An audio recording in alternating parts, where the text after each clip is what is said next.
On va parler donc culture encore et on va parler de la nuit des musées, Aurélia, avec votre première invitée. Oui, tout à fait. Donc nous recevons Lucie Sauvageau. Vous êtes responsable de l'action culturelle pour le musée de la ville de Saint-Quentin.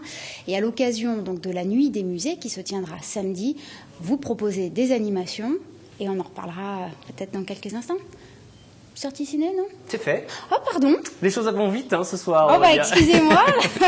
C'est déjà fait. Ah, bah alors, on revient tout de suite à la nuit des musées. Donc, en effet, les visiteurs vont pouvoir découvrir le musée de nuit. Absolument. Mais pas seulement. Mais pas seulement. Il y a cette année, à côté du musée, sur le peloton de Parvis, plus exactement, juste à l'extérieur, immédiatement à l'extérieur, un atelier de création collective animé par un artiste lui-même, un des artistes qui a une de ses œuvres dans l'exposition Plastique. D'accord. Donc en fait, les visiteurs vont pouvoir participer à cette œuvre. Absolument. C'est même le principe de la création collective. Ils participent de deux manières, c'est-à-dire on leur demande de contribuer à la création en apportant des objets en plastique. Alors des objets rebus de préférence parce que c'est le principe du travail de cet artiste. Et ensuite de participer au montage de l'œuvre collectivement, ensemble, avec l'artiste, des montages de luminaires en l'occurrence. Oui, et alors l'idée aussi c'est de travailler sur la matière plastique. Absolument, c'est tout à fait en lien avec l'exposition donc Plastique Plastoc. Cet artiste Régisseur se surnomme lui-même le prince du plastique. On l'évoquera peut-être plus tard, parce qu'il travaille beaucoup à travers du plastique et de matériaux recyclés en général. Le plastique étant le matériau évoqué en premier lieu quand on parle de recyclage. C'est surtout autour de ce matériau-là qu'il a travaillé. Et là, ce sera exclusivement à partir de plastique, effectivement, qu'on va travailler. Voilà, puisqu'en même temps, en parallèle donc de cette nuit des musées, vous présentez une exposition qui est ouverte là déjà depuis le 24 avril. Absolument. Autour du plastique. Donc l'idée sous-jacente, à nouveau je crois, dans cet événement-là de samedi, c'est aussi de montrer le lien qu'il peut y avoir entre le plastique et le design. Absolument, de montrer ce lien, c'est tout à fait ce que fait Régisseur. Il travaille énormément, il fait des mobiliers, des éléments de mobilier, des reconstitutions d'intérieur également. C'était aussi ça le jeu avec l'intérieur et l'extérieur du musée. Et le but du jeu, c'est effectivement de montrer ce lien entre le plastique et le design qui est abordé tout au long de cette exposition dans le musée de la ville. Et de montrer cette réflexion aussi sur la valeur du plastique et du design en plastique, qui peut être à la fois une œuvre d'art, comme le démontrera Régisseur et tous les participants à cette soirée, et qui peut aussi être considéré comme du plastoc, comme des rebuts, comme un matériau non noble. Une notation un peu péjorative, en effet. Ouais. Mais alors cet artiste, Régisseur, comment vous l'avez choisi? Pourquoi lui? Alors, pourquoi lui? Il y a plusieurs artistes qui travaillent à partir du plastique. Pourquoi lui? Pour différentes raisons. D'une part, parce qu'on a travaillé pour cette exposition avec le musée du Peigne et de la Plasturgie à Oyonnax, qui avait déjà travaillé avec Régisseur sur un projet important de ville en plastique. Et c'est par leur intermédiaire, au départ, qu'on a connu Régisseur. Et puis, l'autre raison, c'est que cet artiste il lui tient à cœur l'idée de faire participer les gens, que l'art soit accessible à tous, qu'il soit dans la rue, sur les places publiques. Et c'est aussi ça qui est important pour nos musées, c'est aussi ce qu'on fait au quotidien, c'est ce que fait l'agglomération en général. Et voilà, c'est les valeurs qu'on veut transmettre. Absolument. Alors Régisseur n'a pas pu malheureusement être sur le plateau ce soir. Malgré tout, nous avons recueilli quelques mots. Il nous parle de son travail et de la façon dont il met en œuvre son art. On va l'écouter. Comme un artiste populaire en fait, dans le sens où j'aime toucher un maximum de public, tant par mes thèmes, la manière de les aborder, le fait de travailler avec des objets très courants et des matériaux pauvres. Les œuvres que je crée sont assez universelles, ça passe la barrière des cultures, des conditions sociales, de l'âge, les enfants, ça leur plaît beaucoup, les personnes plus âgées, ça leur parle aussi.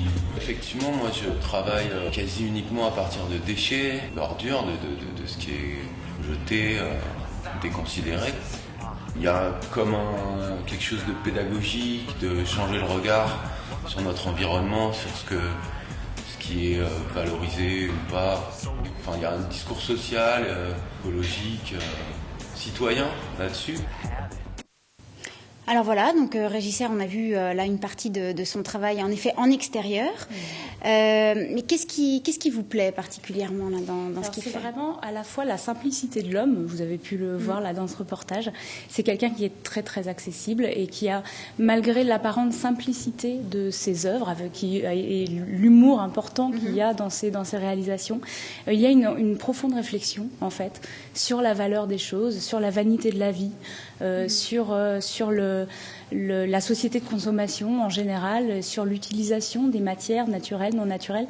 Et c'est une profonde réflexion qui fait même écho à des sémiologues, Roland Barthes en particulier. Enfin, il y a une profondeur vraiment derrière ce discours qui nous intéresse. Et vous pensez que ce message va réussir à se transmettre là aux visiteurs que vous allez recevoir samedi? Oui, absolument. D'une part parce qu'avec ce lien avec l'exposition, ça amène forcément à une réflexion. D'autre part parce que le but, c'est pas forcément non plus qu'ils passent leur soirée à réfléchir, mais qu'ils s'amusent et qu'ils en profitent. On voit notamment à l'écran, l'idée, c'est d'arriver à créer un luminaire. Un luminaire, même plusieurs luminaires. Celui-là est qui a été un des luminaires créés par Régisseur lui-même. L'idée, c'est effectivement de produire ces luminaires un peu géants et de créer une œuvre qui soit vraiment intéressante et qu'on exposera ensuite, nous, au musée, on exposera ces luminaires ou au moins une partie d'entre eux. Le but, c'est vraiment que les gens fassent une vraie œuvre qui sera exposée dans un musée. C'est une œuvre dans une œuvre. Une œuvre dans une œuvre. Alors, justement, l'exposition, puisqu'on en parlait, est ouverte depuis le 24 avril. Est-ce que vous pouvez déjà nous donner quelques retours Alors oui, c'est une exposition qui plaît beaucoup aux gens desquels on a eu des retours et surtout qui amène beaucoup de réactions des gens qui sont confrontés à des objets qui leur sont familiers et qui, en fait, on remarque qu'ils sont très attachés la plupart du temps à un rapport très affectif à ces objets. C'est normal, la plupart de ces objets viennent des habitants de Saint-Quentin eux-mêmes qui nous les ont donnés. Et il y a une grande affection liée à ces objets. C'est aussi là-dessus que porte le travail de Régisseur, d'ailleurs, qui, lui, est un grand récupérateur, comme le musée, comme le sont les musées, et qui garde ces objets parce qu'il y est attaché. Et c'est ce que font les habitants aussi en nous donnant des objets, nous, dans le musée. Quels sont ces objets, justement, peut-être aussi ceux qui suscitent le plus de réactions, d'attachement? Alors, c'est surtout les objets des années 60 qui ont été vraiment la période de popularisation. La nostalgie d'objets qu'ont eu nos parents, nos grands-parents, ou que les gens qui sont installés sur le territoire de Saint-Quentin à sa création ont eu. La balance Terraillon, qui est un grand classique. Bon, les poupées Barbie qu'on a tous eu. Il y a aussi les téléphones à cadran, Orange, je pense que vous voyez tous de quoi on parle. Voilà, ces objets qu'on a tous vus, tous eus, qui sont très familiers. Et alors, notamment dans le cadre de cette exposition, vous avez mis en place un concours d'objets kitsch. Donc là, c'est l'occasion, on relance l'appel pour que chacun envoie une petite photo de justement l'objet qu'il affectionne. Puis peut-être qu'il sera le grand gagnant.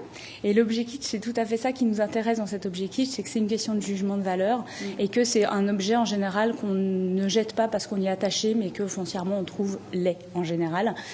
C'est pour ça qu'on le définit du kitsch. Alors moi j'ai un cheval en plastique comme ça qui trône sur une étagère et que j'ai mis d'ailleurs dans l'exposition, dans l'objet kitsch, dans le concours d'objet kitsch.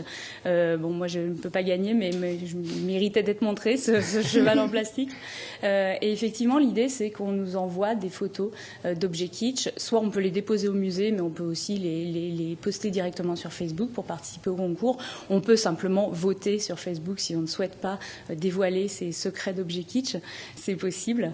Voilà. Donc on peut aussi juste voter et participer de cette manière-là. Alors on rappelle donc pour la nuit des musées qui a lieu donc samedi, vous ouvrez à 18h, jusqu'à 23h. C'est ça. Et donc l'idée c'est de venir avec un objet. Avec un objet en plastique. Qu'est-ce que ça peut être, par exemple? Ça peut être un seau de plage que les enfants ont laissé dans un coin. Ça peut être un set de table. Kitsch, on est d'accord. Là, c'est un objet qu'on va recycler. Oui, à recycler. Tout objet qui désormais est inutilisé et qui embarrasse presque, ou auquel on est attaché et qu'on voudrait voir réutilisé dans une œuvre. Ça, c'est vraiment au choix des gens. Ça peut être des biberons, ça peut être des chevaux en plastique kitsch dont on a marre sur son étagère. Vous y tenez, c'est ce cheval. Bah écoutez Lucie, merci beaucoup. Donc voilà, on lance l'appel pour samedi pour la visite du musée de la ville en nocturne. Et puis on vous souhaite beaucoup de public. La nuit des musées à Saint-Quentin en Yvelines. On va vous livrer à présent une petite sélection, Aurélia, d'autres dates pour fêter cette nuit des musées dans le reste du département. Exactement, puisque d'autres événements peuvent avoir lieu. Alors, une petite sélection de 3 dates. On va commencer par le musée de Port-Royal des Champs, donc à Manille-les-Hameaux, qui propose un concert de musique de la Renaissance à nos jours, et c'est présenté par l'ensemble Couleur Cuivre, donc samedi évidemment à 20h. Suivi, si vous le souhaitez, à Rambouillet, au musée Le Ramboli-Train, la possibilité d'une balade nocturne en train vapeur, également la découverte d'animations de jouets mécaniques de la fin du 19e siècle, donc de 20h à 1h du matin à Rambouillet. Et vous avez également la possibilité de visiter les grands appartements et la galerie des glaces au château de Versailles de 20h à minuit. Voilà pour cette petite sélection, bien sûr, des événements. Il y en a beaucoup, hein, ils sont nombreux.